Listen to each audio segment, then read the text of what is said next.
This is CBN NewsWatch. Thanks for joining us for CBN NewsWatch. I'm Wendy Griffith. The man accused of killing 8 people in Atlanta area massage parlors told investigators he struggles with sex addiction and was trying to remove a temptation. Authorities say he also maintained that Wednesday's shooting spree was not racially motivated. Senior National Affairs correspondent Heather Sells joins us now with more on this disturbing story. Heather, tell us what's the latest.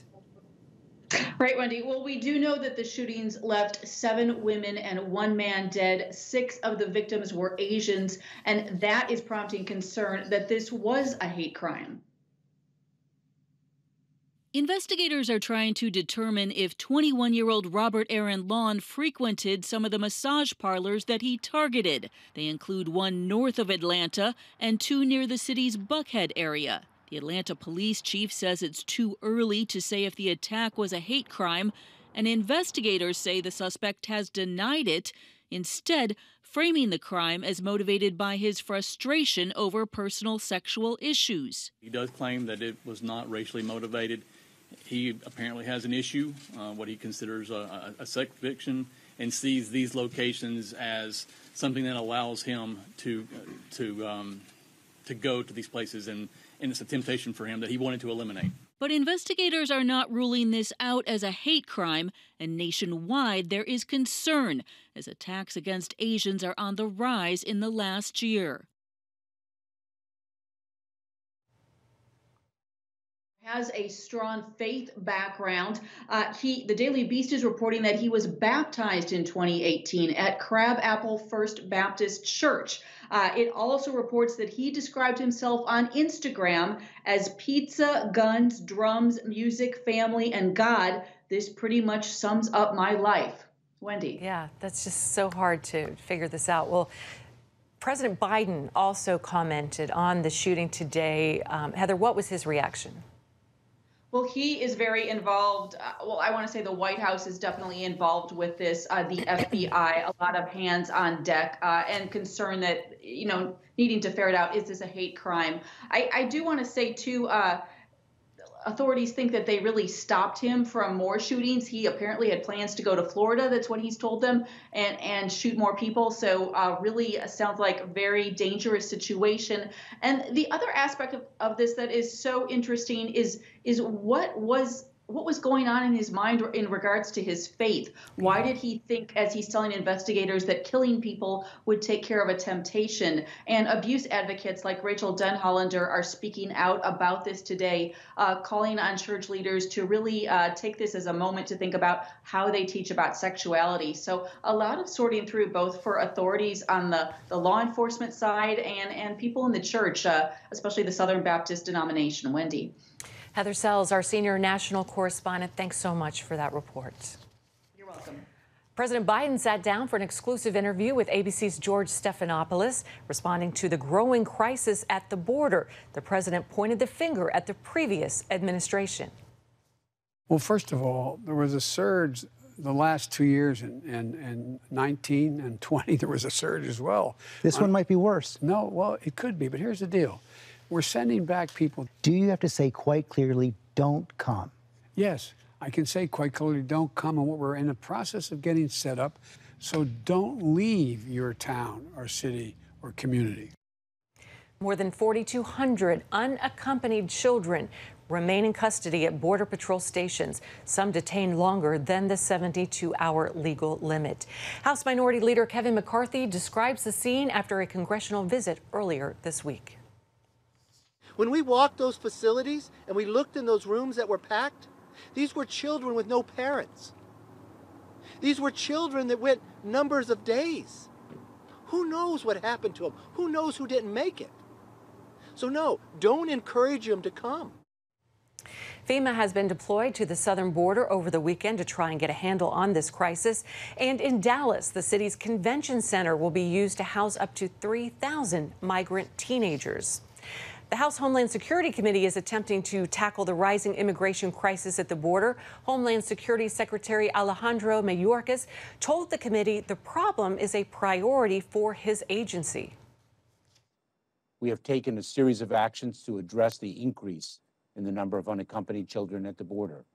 We have increased our capacity to hold the children until HHS can shelter them while it identifies and vets the children's sponsors.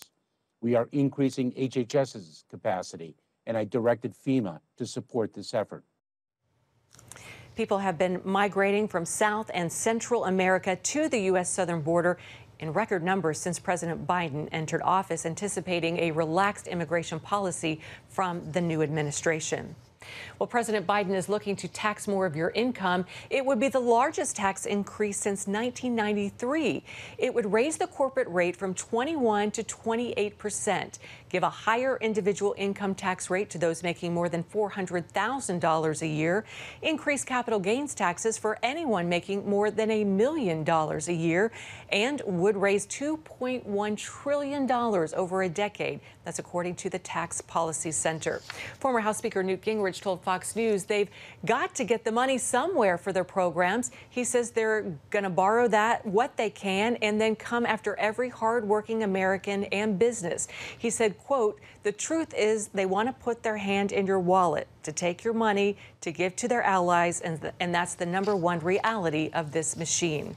The Biden administration says the tax increase is needed for funding infrastructure and to support an upcoming employment package.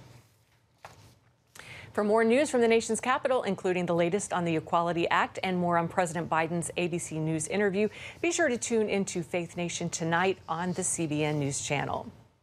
At least 17 states and more than 100 million Americans are at risk with severe weather over the next couple days. AccuWeather meteorologist Bernie Rayno says the highest tornado threat is today and tomorrow. There are already tornado watches stretching across central Arkansas, northern Mississippi, and southwestern Tennessee. So keep an eye out if you were in those areas. Some significant amounts of hail have already been reported, and there's also warnings of potential flash flooding. In international news, Iran is using a new advanced centrifuge to enrich uranium, according to the UN's nuclear watchdog. It's in direct violation of the 2015 nuclear deal. Iran is moving forward with nuclear plans, even as the Biden administration considers lifting sanctions against the terrorist nation. The White House says, however, no sanctions will be lifting as long as Iran is still working to build its nuclear program. And in Israel, they've upgraded their Iron Dome missile defense system. The new Iron Dome underwent several tests that successfully intercepted and destroyed targets, including multiple UAVs, rockets, and missiles. The system will be deployed by Israel's Air Force and Navy soon. Israel Defense Minister Benny Gantz says the new technology will aid in protecting the Jewish nation against a wide range of aerial threats. Coming up, the Washington Post admits to falsifying quotes from President Trump right after the election. Stay tuned. To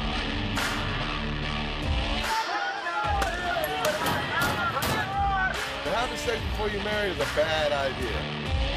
Don't tell me there's no such thing as gun violence. That just depends on your definition of when life begins. Watch Dan and Dale tackle trending topics that test your faith on the next Faith Wire. Monday night at 8:30 on the CBN News Channel.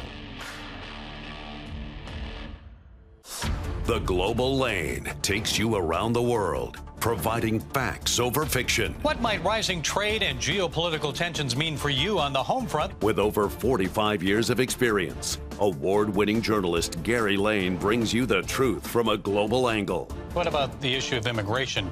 World news analysis you won't see anywhere else. And it's all right here on the Global Lane. Thursday night at 8:30 on the CBN News Channel.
The Washington Post admits to falsifying quotes from former President Donald Trump.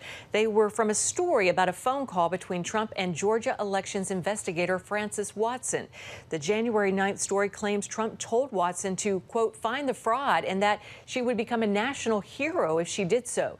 2 months after the story was published, the Georgia Secretary of State released the recording of that conversation. It revealed the Post had paraphrased Trump's comments based on a source. In reality, Trump only urged Watson to scrutinize the ballot, saying she'd find dishonesty there. He also told Watson she had the most important job in the country right now. Well, Mark Hemingway with Real Clear Investigations joins us now with more on this story. Mark, welcome to CBN NewsWatch. Glad to be here. Hey, this Washington Post story, is this a case of media bias?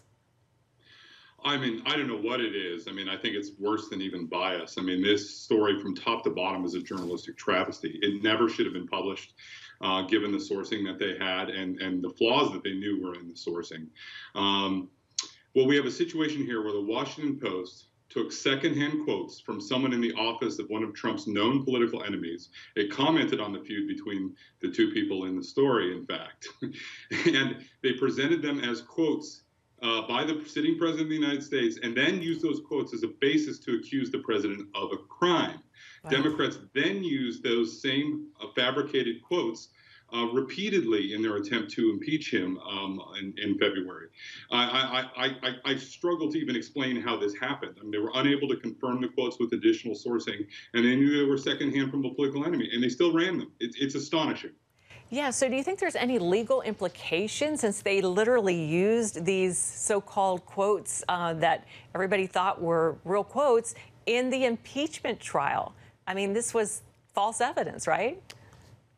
Well, that is actually a very good question. I mean, Trump is obviously a big polarizing personality, and I don't know what his appetite for lawsuits are at this point in time. But, looking at basic libel law, at a minimum, this would seem to be a complete reckless disregard for the truth. I mean, there's no journalistic justification whatsoever for ever running the story in the first place, given the quality of sourcing that they had. Does the written correction go far enough in the Washington Post in making sure that the truth actually sees the light of day? I don't begin to think it does. This came at a critical time here. The story is published just a few days after the Capitol riot. There was already talk of, the second impeachment. And like I said, this was used, quite dramatically and repeatedly by Democrats in the impeachment proceedings, both in their impeachment brief and in the televised impeachment hearings, and presented as factual evidence. Perceptions are already long hardened about this, and like I said, whether you think that, a correction helps, clarify things, it doesn't change the fact that given this, basic journalistic ethics, this never should have run. It should never have seen the light of day. Mark, what do you think is the most important lesson to take away from this journalistic error? That's a really good question here. For a long time, conservatives, people, Christians, other people that are sort of, not part of the in-group when it comes to the establishment in Washington and the journalistic establishment have been complaining about media bias. I think we're going well beyond that now. This is, whether it was intentional or not in this particular case, the fact of the matter is that all the incentives are aligned here. We're creating a situation here where it's something akin to information warfare. Even you'd think that the Washington Post didn't accomplish their goal of telling the truth when they published, false information. But the fact they're so willing to, ignore all the rules and publish this stuff anyway suggests that they're accomplishing a goal here regardless of whether they get the story wrong or right. And that goal is not to provide you with impartial information. It's to affect the cultural and political conversation in this country and have a political impact. And that's not what journalism is supposed to be. Amen. Mark Hemingway with Real Clear Investigations. Thanks for your time. We appreciate it. Thank you. We'll be right back. Stay tuned.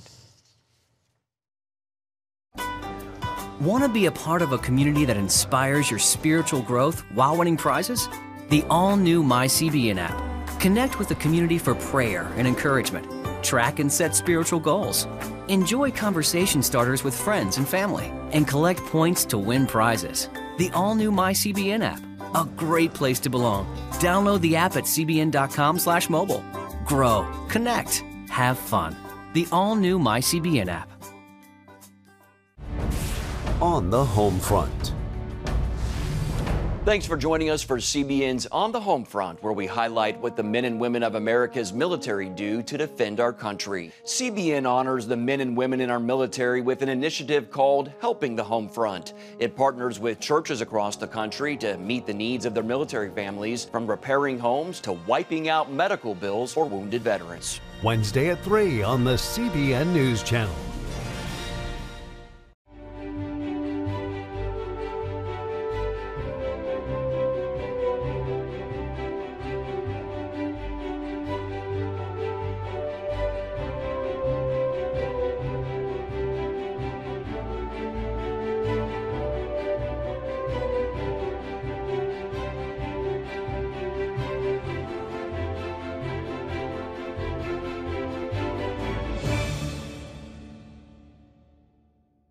Too often, we carry baggage from our past.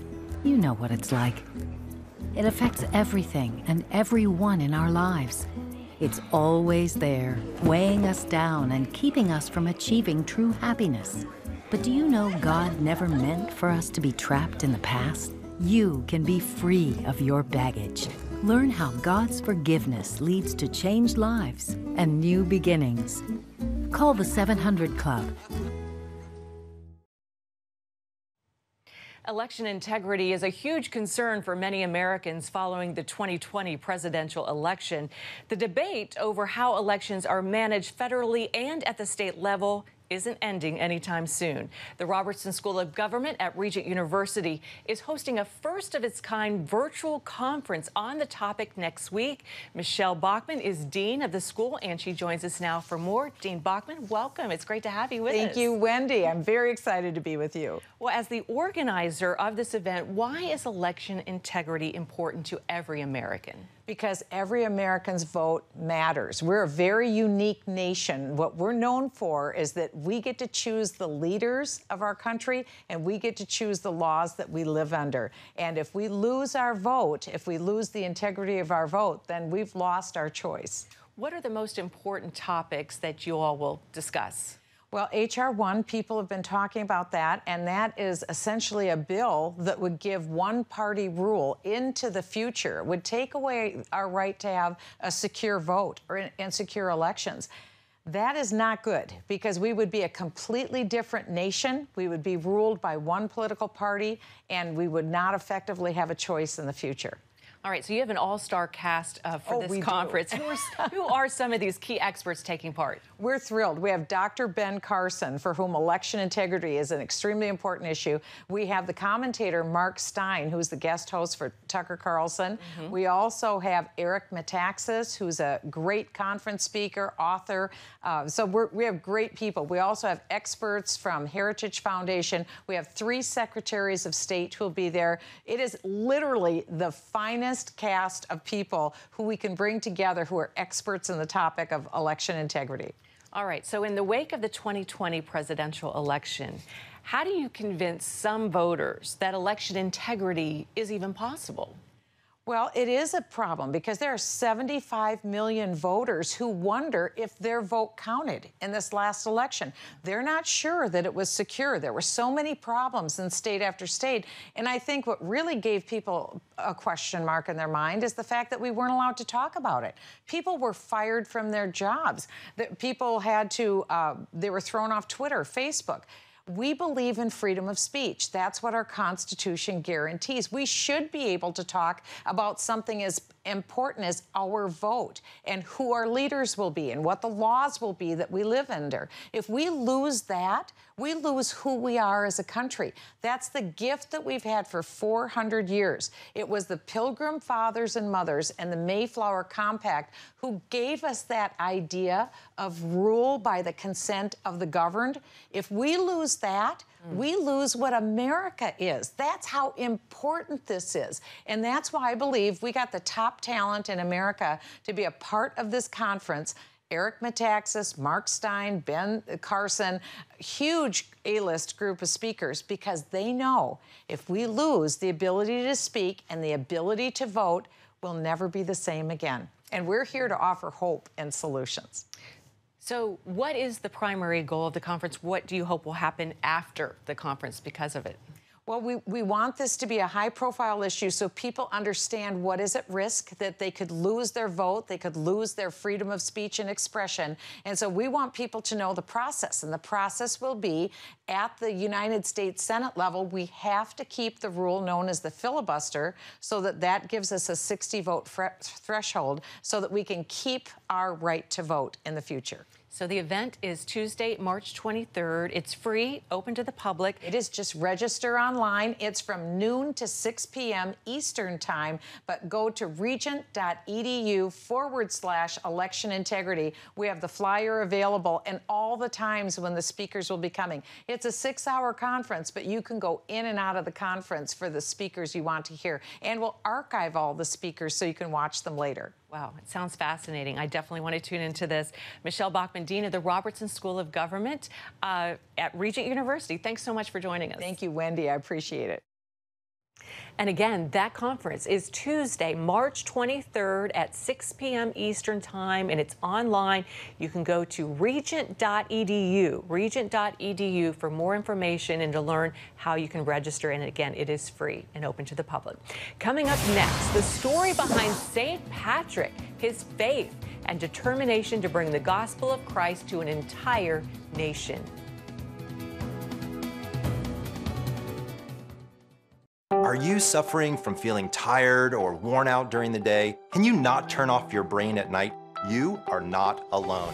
Hi, I'm Dr. Michael Bruce, the sleep doctor, and I've partnered with the Christian Broadcasting Network, and we're gonna bring you some unbelievable information that you can use tonight to get a better night's rest. Wake up to your best life.